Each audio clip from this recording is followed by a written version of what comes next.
అందరికీ నమస్కారం. ఈరోజు మనం ఒక చాలా ప్రత్యేకమైన విషయం గురించి మాట్లాడుకోబోతున్నాం. అదేంటంటే, కొత్త సంవత్సరం సందర్భంగా బాబ్దాదా మనకిచ్చిన ఒక అద్భుతమైన సందేశం. అసలా సందేశంలో ఏముందో, మన జీవితానికి అది ఎలా ఉపయోగపడుతుందో వివరంగా చూద్దాం. చూశారు కదా, బాబ్దాదా ఎంత స్పష్టంగా చెప్తున్నారో. ఈ కొత్త సంవత్సరంలో మన దగ్గరున్న ప్రతి ఖజానాను, అంటే మనకున్న ప్రతి సంపదను సఫలం చేసుకోవాలట. సక్సెస్కి ఒక స్వరూపంగా నిలబడాలన్నది వారి పిలుపు. ఇంతకీ ఆ ఖజానాలేంటి, వాటిని సఫలం చేసుకోవడం ఎలా, అవే మనం తెలుసుకోబోతున్నాం. అసలు విషయం ఏంటంటే, ఇది కేవలం ఒక కొత్త క్యాలెండర్ ఇయర్ గురించి కాదు. బాబ్దాదా దీన్ని ఒక కొత్త జీవితానికి, ఒక కొత్త యుగానికి నాందిగా చూస్తున్నారు. అందుకే మనకు ట్రిపుల్ గుడ్ విషెస్ చెప్పారు. Happy new year, happy new life, ఇంకా హ్యాపీ న్యూ ఏరా. సరే, మరి కొత్త సంవత్సరం అనగానే మనందరికీ ముందుగా గుర్తొచ్చేదేంటి? గిఫ్ట్స్ కదా. అయితే బాబ్దాదా మనకిచ్చే గిఫ్ట్ అది మామూలు గిఫ్ట్ కాదు. అసలు దేనితోనూ పోల్చలేని ఒక అద్భుతమైన కానుక. అదేంటో చూద్దాం. ఆ కానుకే స్వర్ణిమ ప్రపంచము, అంటే గోల్డెన్ వరల్డ్.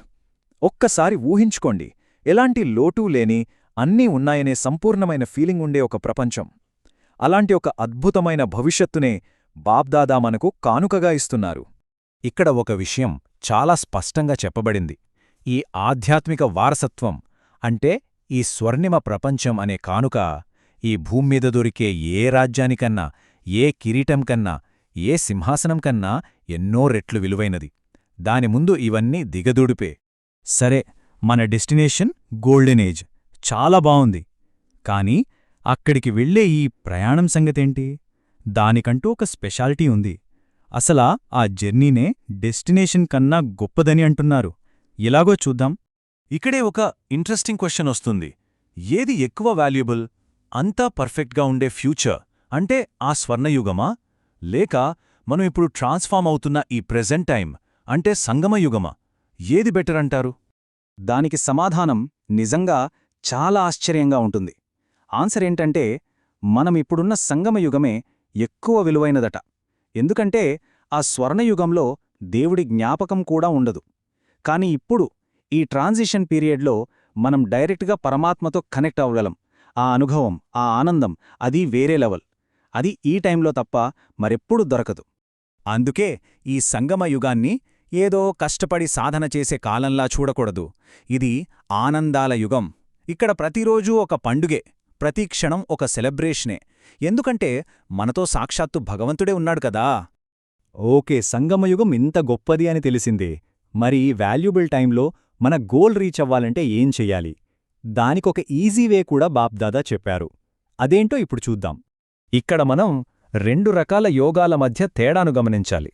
ఒకటి కష్టపడే యోగం, అంటే ఏదో ఒక లైట్ పాయింట్ని ఊహించుకుని దానిమీద బలవంతంగా కాన్సంట్రేట్ చేయడానికి ట్రై చేయడం. అది ఒక స్ట్రగల్లా ఉంటుంది. కాని ఇంకోవైపు సహజయోగం ఉంది. ఇది చాలా సింపుల్. నేనెవరు, నా వారెవరు అని మనల్ని మనం ప్రశ్నించుకోవడమే. ముఖ్యంగా నా బాబా అనే ప్రేమతో కూడిన రిలేషన్షిప్ని ఫీల్ అవ్వడమే యోగం. ఎంత ఈజీ కదా. అయితే ఇక్కడొక ముఖ్యమైన విషయం గుర్తుపెట్టుకోవాలి. సహజయోగం అంటే ఈజీ కదా అని నెగ్లెక్ట్ చేయకూడదు. సహజమంటే నిర్లక్ష్యం కాదు. మన ప్రాక్టీస్ ఈజీగా ఉండాలి, అదే సమయంలో ఎలివేటెడ్గా, చాలా ఉన్నత స్థితిలో ఉండాలి. ఈజీ అండ్ ఎలివేటెడ్, ఈ రెండు బ్యాలెన్స్ అవ్వాలి. సఫలత మా జన్మసిద్ధ అధికారం. ఒక్కసారి ఆలోచించండి ఈ మాట గురించి. సక్సెస్ అనేది మనం ఎప్పుడో సాధించేది కాదు. అది వస్తోందో రాదో అని టెన్షన్ పడాల్సిన అవసరమే లేదు. ఎందుకంటే అది మన బర్త్ రైట్. బాబా మనకిచ్చిన ఒక వరం, ఒక గ్యారంటీ. సరే, సఫలత మన బర్త్ రైట్ అని తెలిసింది. మరి దాన్ని క్లెయిమ్ చేసుకోవాలంటే ఏం చేయాలి? అక్కడికే వస్తున్నాం. ఇందాక అనుకున్నాం గదా, మన దగ్గరున్న ఖజానాలని సఫలం చేసుకోవాలని. ఇప్పుడు దాని గురించే డీటెయిల్డ్గా చూద్దాం. మరి ఏంటా ఖజానాలు? అవి ఎక్కడో లేవు, మనలోనే ఉన్నాయి. అవే టైం, మన ఆలోచనలు అంటే సంకల్పాలు, మనలోని మంచి గుణాలు, మనకు లభించిన జ్ఞానం, ఇంకా మనకున్న శక్తులు. వీటన్నిట్లోకెల్లా సంకల్పాలు అంటే మన థాట్స్నే అతిపెద్ద ఖజానాగా బాబ్దాదా చెప్పారు. ఈ ఖజానాలను సక్సెస్ చేయడానికి ఒక సింపుల్ 3 స్టెప్ ఫార్ములా ఉంది. స్టెప్ 1 యూటిలైజ్, అంటే మన దగ్గర ఉన్న ఈ ఖజానాలని మంచి పనుల కోసం, ఉన్నతమైన ప్రయోజనాల కోసం వాడాలి. స్టెప్ 2 షేర్, అంటే వీటిని మన దగ్గరే ఉంచుకోకుండా ఇతరులకు కూడా పంచాలి. ఇక స్టెప్ 3 సక్సీడ్. మొదటి 2 స్టెప్స్ సరిగ్గా చేస్తే సక్సెస్ అనేది ఆటోమేటిక్గా మనను వెతుక్కుంటూ వస్తుంది. అంతే. దీనికి మన ముందున్న బెస్ట్ ఎగ్జాంపుల్ ఎవరంటే బ్రహ్మ బాబానే. ఆయన తన చివరి క్షణం వరకు కూడా ప్రతి సెకండ్ని, ప్రతి ఆలోచన్నే సఫలం చేసుకున్నారు. So simple, follow the father. ఆయన మార్గంలో నడిస్తే చాలు. ఇక ఈ సందేశంలో ఉన్న అత్యంత కీలకమైన పాయింట్కి వచ్చేశాం. మనం కేవలం తీసుకునేవాళ్లలో ఉండిపోకూడదు, మనం ఇచ్చేవాళ్లుగా, మాస్టర్ దాతలుగా మారాలి. మరి మాస్టర్ దాత అంటే ఎవరు? ఇక్కడ చాలా అందంగా చెప్పారు. మనతో పరిచయంలోకి వచ్చినవాళ్లు ఎవరైనా సరే మన దగ్గర్నుంచి ఒట్టి చేతులతో వెళ్లకూడదట. వాళ్లకి మనం ఏదో ఒక గిఫ్ట్ ఇవ్వాలి. అది మనలో ఉన్న ఒక మంచి గుణం కావచ్చు, లేదా ఒక శక్తి కావచ్చు, కనీసం ఒక మంచి మాట, ఒక శాంతమైన చూపు, ఏదో ఒకటి ఇచ్చి పంపించాలి. ఇక్కడే ఒక మ్యాజిక్ ఉంది. బయట ప్రపంచంలో డబ్బులు పంచితే తగ్గిపోతాయి. కానీ ఈ ఆధ్యాత్మిక ఖజానాలు అలా కాదు. మనం వీటిని ఎంత పంచుతూ ఉంటే మన దగ్గర అంత పెరుగుతూ ఉంటాయి. ఎంత ఎక్కువ ఇస్తే మనకు అంత ఎక్కువొస్తుంది. అద్భుతం కదా?